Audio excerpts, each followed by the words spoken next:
Guys, mabilisan lang. Kakagaling lang namin ni OBR sa rides. Kakawin lang namin.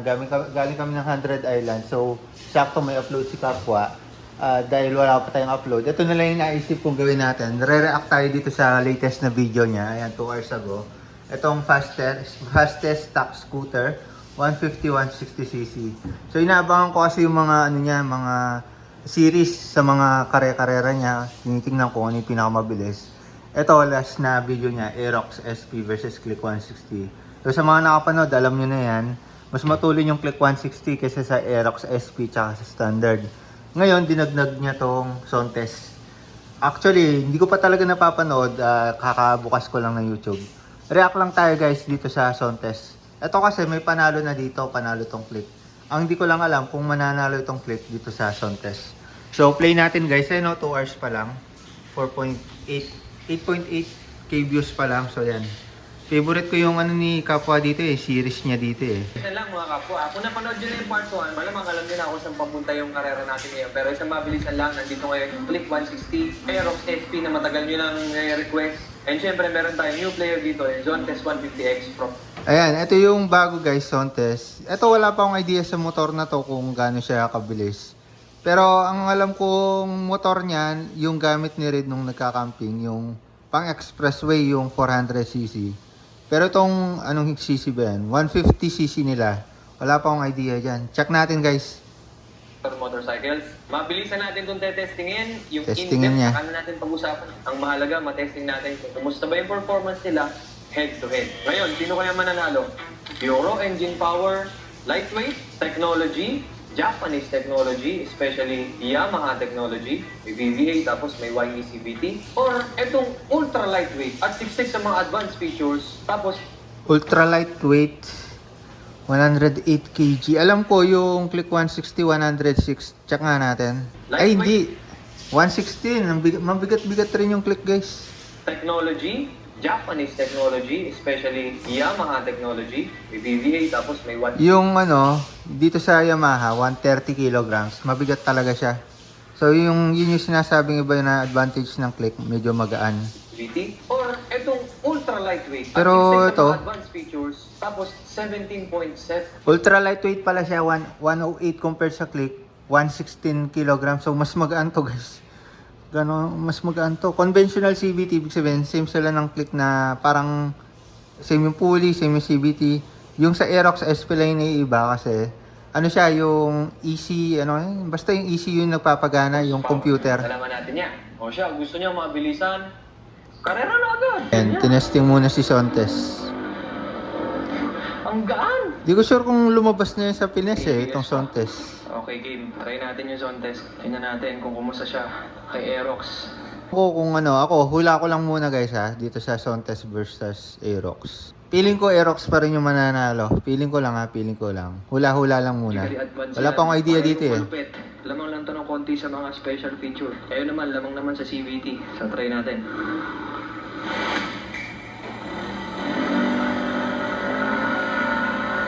Ganda ng taillight ng Sontes Hindi ko lang sure kung nakalabas na sa market yan, no? Wala akong idea Halos pantay. Ang lakas din yung marangkada ng zone test. Naku, dinudulungan ng Aerox. Tingnan na. Sa arangkada, malakas daw yung Sontes. Ibig sabihin, itong mas malakas na arangkada compared sa 160. Mas malakas pa to. So, malakas siya. Maganda laban nila dalawat. Dumudulong na yung zone test. Check natin. Parang pantay lang parang pantay. Grabe. Ala! Mabilis. Hop. Ay, tinanalo.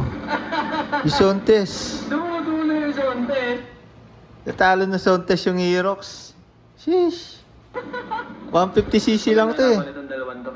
Dumudulo yung zone test palibaka sa Dumudulo. zone test So, ibig sabihin, ayan, magandang laban to kasi between Aerox and Click, alam natin Click na yung panalo.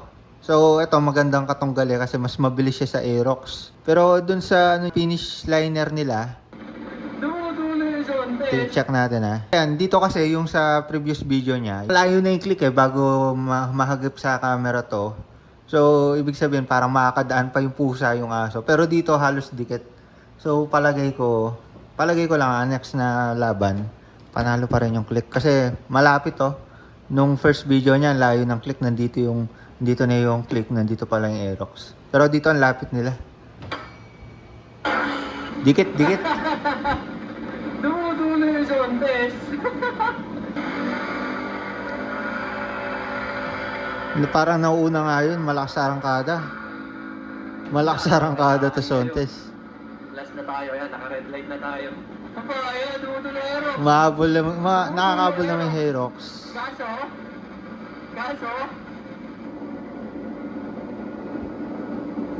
Mabilis si Zontes, mabilis. Sa far end, Zontes. Nakikita ko, lamang siya sa arangkada. Lamang pa siya sa dulo, sa Aerox.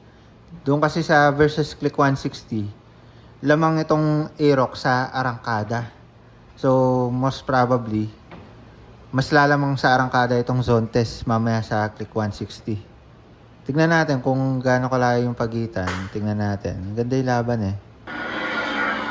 Dikit, halos dikit. Best of 3 naman yun eh. Best of 3.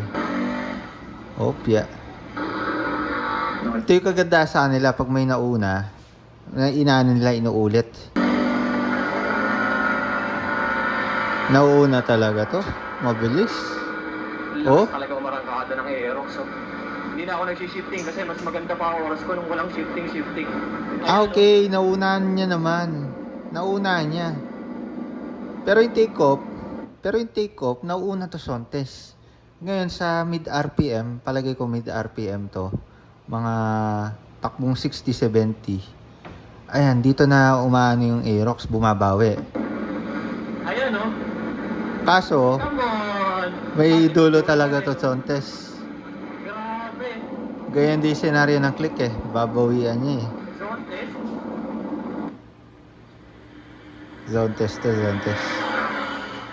Zontes. Oh, Zontes. Pero ang dikit lang oh. Kung may ilalayo pa yan guys, probably, malamang sa malamang, mas lalayo pa yung ano ng Zontes. Kasi yan, ano na sila eh, nagduduluhan na sila kahit 400 meters, nagduduluhan na. Ito kaya pang humatak niyan, kaya pa niyan lumayo sa Aerox. Ilan na to? Pangapat? Pangapat na yata to, pangapat. Wala, Zontes nga. Zontes talaga guys. Di na kaisa yung Aerox eh. Lang technologically advanced yun. Sa mga hindi nakakalam, yung click natin guys, sinacrifice natin siyang ibenta nung nahack yung account natin. Kaya wala na yung click natin guys. Kaya sa mga nagtataka kung bakit wala na tayong upload ng Click 160, yun yung dahilan. Sinacrifice natin dahil hack yung account. Pero nagano naman ako na ibabuyback natin si Pindot kapag dumating na yung tamang panahon. Kasi actually, marami pa akong video na gustong gawin sa kanya pero hindi na natin natuloy dahil nga nabenta natin dahil nahack yung account. Yun, para may idea lang din yung iba kung bakit wala na tayong Click 160 sa channel natin. Okay, try natin to. Final round. Click versus Zontes 150X. By the way, to Zontes 150 yung click, 157cc. Hindi ko alam kung ilan yung eksakto nito, pero meron din yung Honda na Click 150. So, palagay ko hindi na makakapalag to dito sa Zontes. Kaya Click 160 na yung medyo malapit yung katunggali talaga dyan. Kasi si Scarlett natin Click 150 eh. Ayan sa arangkada, magkakatalo. Parang una nga yung Zontes, sabi ko nga ba. Sabay na sabay. Una talaga to. Pero palagay ko babawi ito. Bye-bye! Yun lang, layo. Yan yung sinasabi ko kanina. Layo.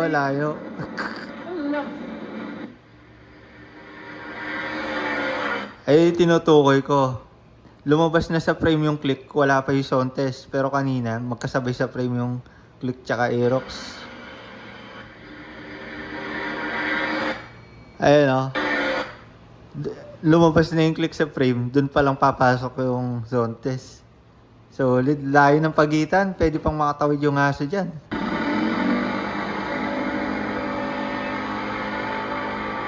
Nakayuko na si Sontes, oh. Yuko na agad. Konti, oh. Marangkada ka pa ng konti, ha? Wala, iwan talaga.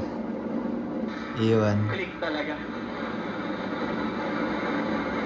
Click talaga, oh. Umiiwan, eh. Layo. Ayun, nagsama sila sa frame. Medyo humabol ngayon. Pero malayo pa rin, no? Makatawid pa yung aso. Yan, sabay. Pangatlo na yata ito, pangatlo na. Lakas talaga marangkada. Sa arangkada, zone test. Ayan na, ang click. Pero kung gusto mong gandahan yung arangkada nitong click na to, matapatan mo yung sa zone test. Gaan lang ng bola, guys. Kasi ako na-try ko ng magaan ng bola dyan. Pag natono pa yung CVT, kaya pa niyang lamangan to sa arangkada. Wala.